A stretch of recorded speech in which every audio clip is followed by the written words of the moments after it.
Welcome to the first Alliance War of Season 1. For Loki, we're going up against MCH, Marvel Champions, and we faced off before, so I know this is going to be a very close war even before it begins. Taking in Stark, Spidey, Blade, and Iceman for the path that I scouted out this time around, and I wrote down all of the champions, all of my predictions for the champions beforehand. I'll tell you what those are now, but they might not necessarily be the exact champions. So I'm thinking OG Spidey, Medusa, and Juggernaut for those first three, followed by a Hyperion, a Dormammu, and a Void for the second half. And then there is also a Medusa and Dormammu final boss for me to consider when picking these champions. Although, to be quite honest, I usually don't even get a shot at the mini or final boss. So let's go ahead and kick things off here. I'm going to go ahead and just jump on my path, but I am going to back out of the first fight immediately, just because I want to have 5 energy before I actually start this path, as I do want to boost up. So I'm going to go ahead and back out, give it some time, we'll go back into this first fight. Now again, I'm thinking that this is going to be an OG Spidey. It's a 5-star duped science champion. It's on a Limber node with enhanced special 1, so it's typical to see OG Spidey here. I do go ahead and check the, I'm going to boost up right now, and then I am going to check the profile just to make sure there isn't any other kind of science champion that's hiding in there. And you're not going to see any, basically. So I'm thinking, okay, yep, it's definitely going to be an OG Spidey. But that's fine. I'm just going to build up some poise charges, stun him, and attack while he's stunned. That way it's nice and safe. Turns out, I was wrong on this first prediction. It's not OG Spidey, it is a Yellow Jacket. And that's fine. I mean, the strategy is exactly the same. Just going to build up some poise charges.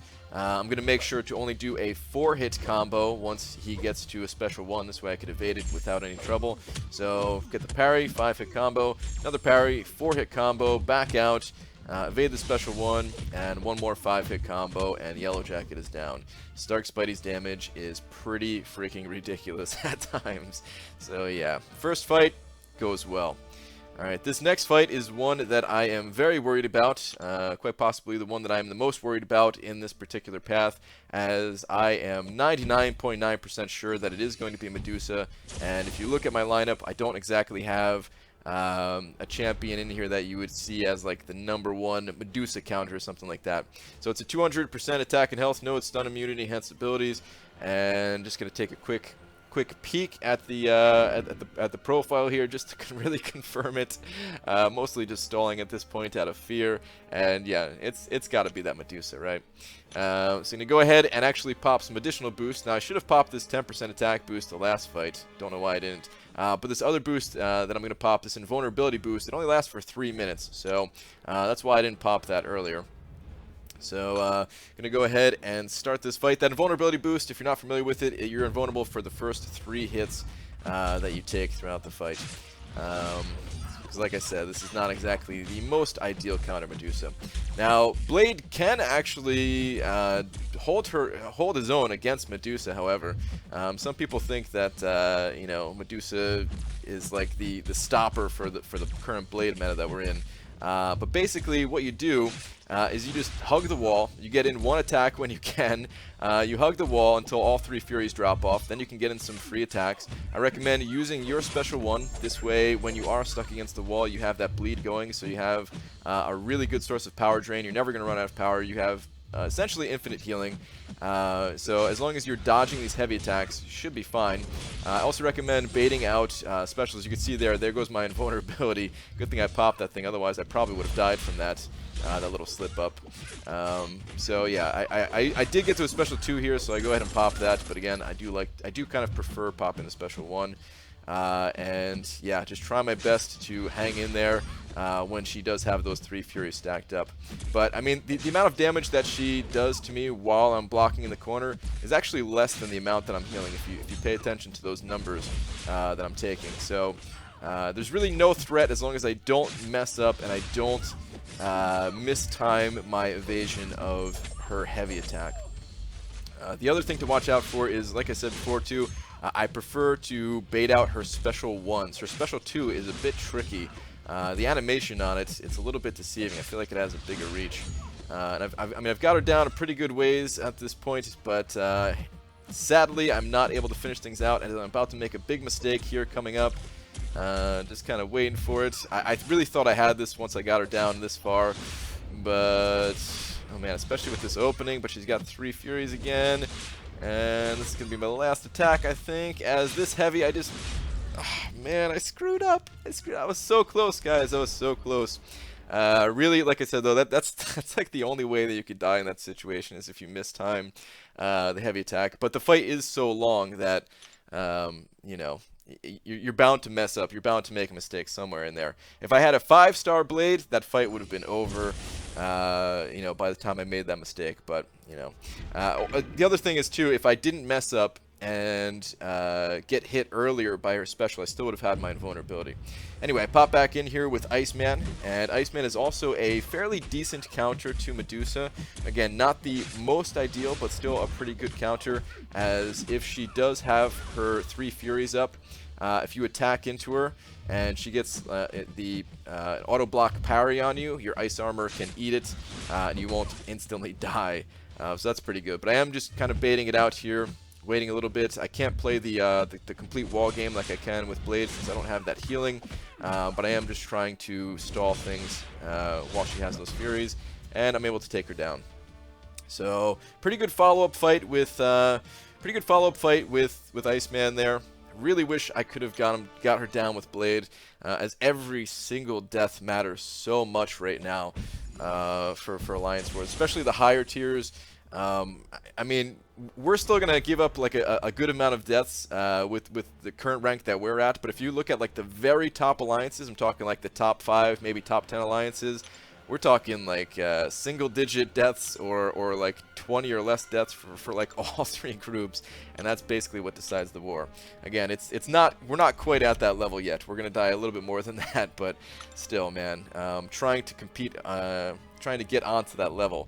Every single death matters. Alright, so this is the buffet node, and normally I take in Void, but I benched Void for this particular war so that I could bring in that Iceman to deal with the Void that's at the end of this path.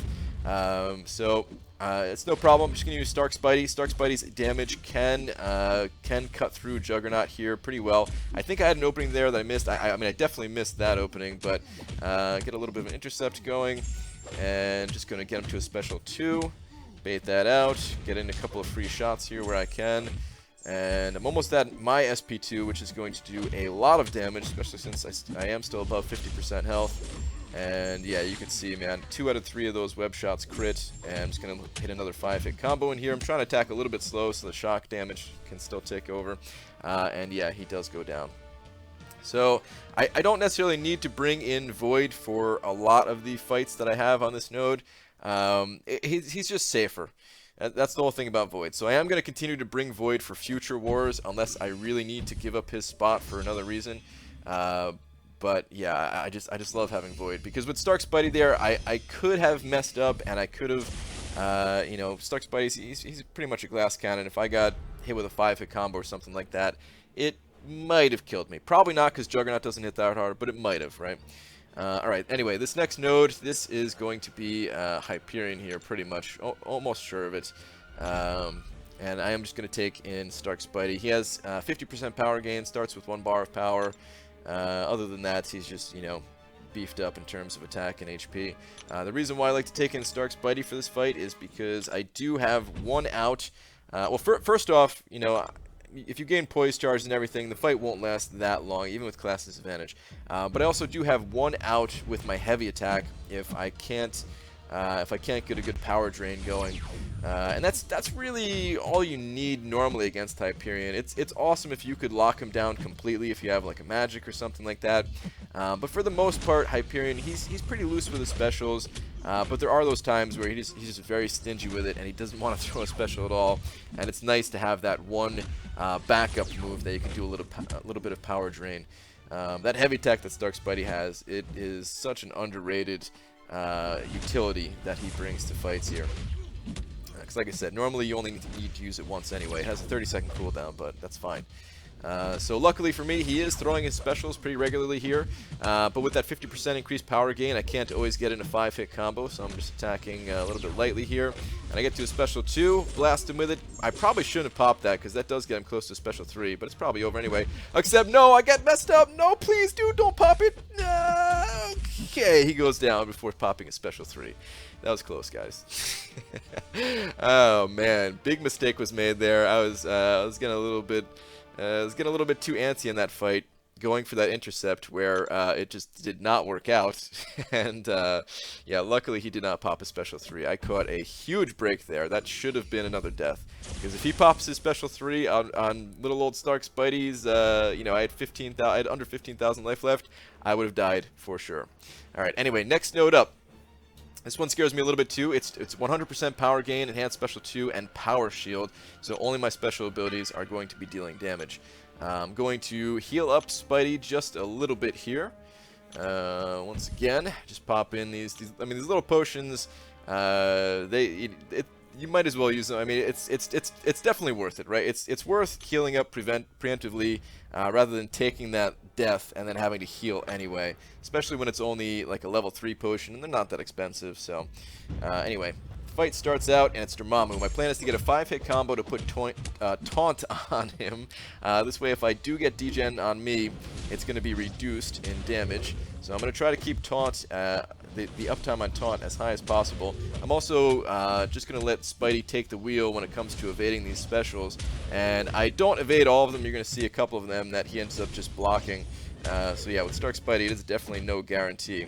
Just get out one more here, and I'm ready to go with the special 2. But I want to, you know, want to build up my poise now. You can see I finally get some degen on me for building up the poise, but I think it's worth it because look at this damage, man.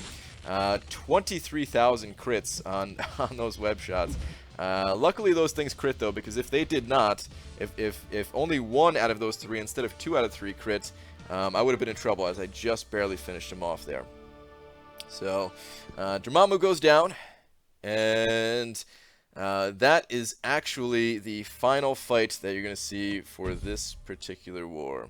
I kind of wish that I had a shot against this Void, but at the same time, I'm happy that an alliance mate rolled through here and one-shot him, because yeah, I was pretty nervous about that Void, and then yeah, once again, alliance mates crushing it, and they killed the Medusa Mini and the Dormammu final boss. So shout out to Loki for taking the first victory of the season. It was a good war though with MCH. These guys are tough. I fully expect to be fighting these guys somewhere throughout the season again. And yeah, just good war to you guys. That's going to do it for this video though. Thank you very much for watching, and I will see you guys in the next one. Take care.